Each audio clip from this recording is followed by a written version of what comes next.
Well, greetings. Welcome back to our series on how to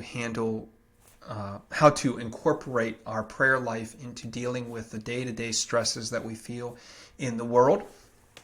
Today, I'd like to talk about something that we as Protestants, at least in the more evangelical traditions of Protestantism, don't focus on, and that is prayer postures. Yes, I get that sometimes, particularly in certain praise and worship venues, posture is becoming somewhat in vogue, but we don't focus on it. We don't think about it too often. And I wanted to take some time and talk about what is our prayer posture. What are we doing with our bodies as we pray? The idea of prayer in the Protestant tradition is connected to this dualism that says we are inherently spirits and somewhat disconnected from our bodies. And because most Protestants implicitly think like that, they are hesitant to think about their bodies as incarnate tools of prayer. And yet that's precisely what our bodies are. We've talked about touch last week and how we can use physical contact with something to connect us to God. Well, we are incarnated beings. Our body is part of us. And so we have to use our body in our prayer life. We talked about it a little bit in palms down, palms up prayer. We talked about it a little bit. We've kind of skirted a little bit last week in tactile prayer, but we skirted around this issue. And the reality is our bodies can be used in any number of ways to connect us to prayer. It can be as simple as going for a walk and turning that walk into a prayer walk. There are multiple ways to do this. The simplest one is to walk the community and pray for the people that you pass or the houses that you pass. This, A, gives you physical exercise. B, it connects your physical exercise to God. And C, it helps you to see the people around you and to intentionally pray for them. You can also pray and count off steps. So you might say to yourself, I am going to pray through this issue for 100 paces.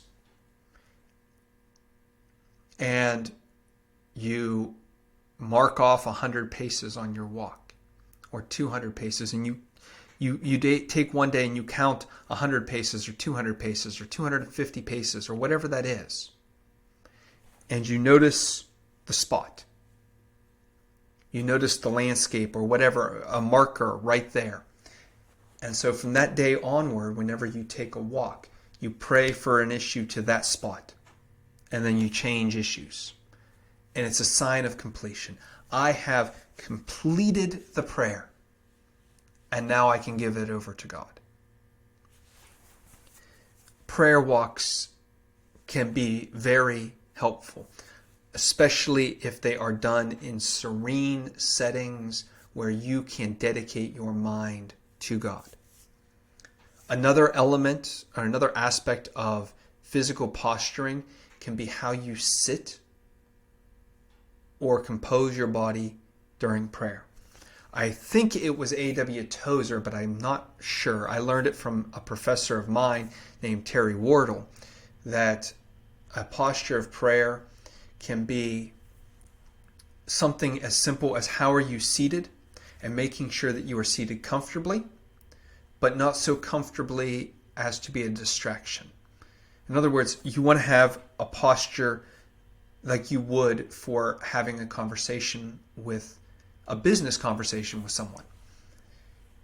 You can also do a more penitent posture like A.W. Tozer, who used to, I think it was Tozer anyway, who used to lay down on the floor, face down, in a cruciform position. That is, arms outstretched to the sides, feet straight down as if on a cross. And he would pray like this noticing the feel and how he felt as he laid on the floor, prostrate before God. This is something good to do if you have other elements that you want to add into your prayer life, such as praying before the cross or praying in a certain direction, say eastward. This element is very helpful to focus in your mind on what you are doing, because your entire body, not just your mind, your entire body is focused in on the prayer. So that can be useful. Intentionally standing or intentionally kneeling in a specific posture can help you focus your mind on what it is you are doing as you pray. The last technique that I really want to at least mention is, and this is not typically associated with Christianity, though it should be more so, yoga. Typically, at least in the United States, yoga is seen as an Eastern practice and a specifically Hindu idea, but many Christian mystics have taken over the practice of yoga and developed it into a Christian prayer technique and put prayers in it, allowing you to stretch your body and to be very deliberate, both body and mind, in your prayer life, and learning how to connect to God through the movements of our bodies, and understanding that our body is, like our mind, a gift from God and something that can connect us to God. Even though we say God is spirit and not corporeal in the sense that we are, though God is definitely corporeal in a philosophical sense, even though we understand that, our body is still has the potential to connect us to God. And so yoga can actually be used to connect us to God if used appropriately. As with a lot of exercise, it is about using our body to focus our mind more acutely on the subject at hand. We in the evangelical or mainline churches, Protestant churches, need to do a better job about being intentional in all of our prayer poses, not just what we might call a conventional childish prayer pose of sitting quietly with our head bowed and our hands folded. Even though that is a wonderful prayer pose, because it teaches me to focus in on my mind, but to branch out beyond that to other intentionally worshipful positions.